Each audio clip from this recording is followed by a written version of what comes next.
Hi everyone, welcome to OddTalk with Stephen Tikkanen. Today we're going to be looking at some more anatomy.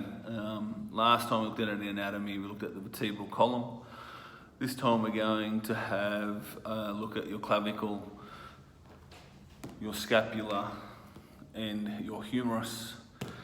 So again, just basic anatomy. First of all, just recognise that all of these bones are from the right hand side. The reason why it's on the right hand side is because that's the way anatomy is.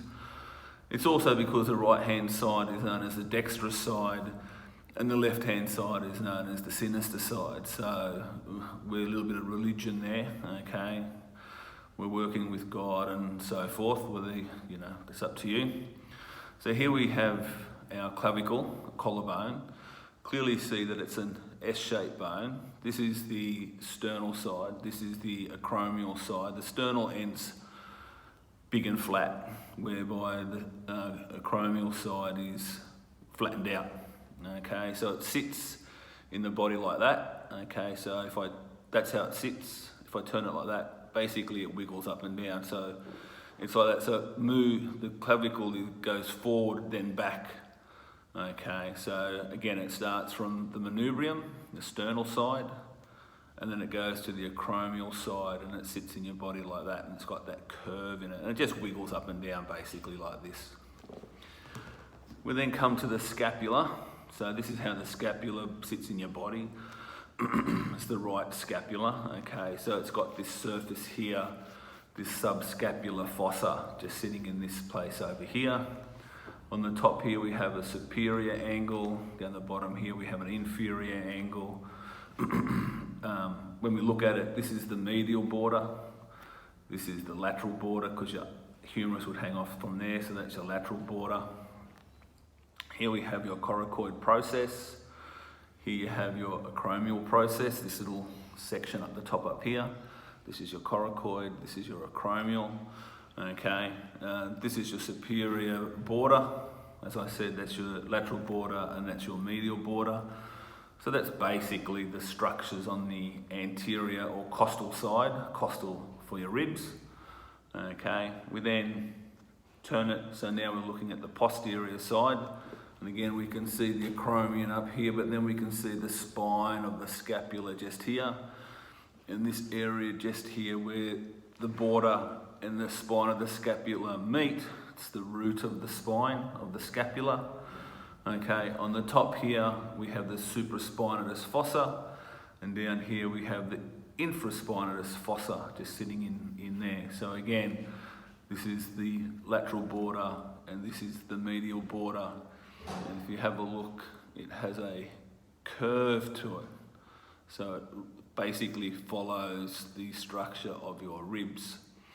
We can see that if I turn this around like that, here's our glenoid fossa. Okay, so your humerus sits in there. And for further reference, down here we have the infraglenoid tubercle. And just up the top up here, we have the supraglenoid tubercle. Okay, so if you look at it, it sort of looks like there's a whole bunch of bone missing, a ring of bone missing from there. So it's all been taken away if you compare it to the hip joint. So you've got a lot more movement in your shoulder joint. So they're the basic landmarks and so forth of a scapula. We then come to a humerus, and again, this is the right humerus. So that's the posterior side. That's the anterior side that you're looking at, so we can see the head of the humerus just sitting up on here. We then have the lesser tubercle, the greater tubercle, and there's a bicipital groove just in there. We have a deltoid tuberosity. It's about halfway down, okay, deltoid tuberosity. Continuing to look at the anterior surface, we have a coronoid fossa just in there. Here we have the medial epicondyle, the lateral epicondyle. This is the trochlea.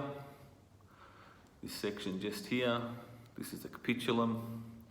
This little bump just in here. So that's the anterior side. If we then turn it over, we can see the posterior side, and we have an olecranon fossa, this deep hole that's just in there.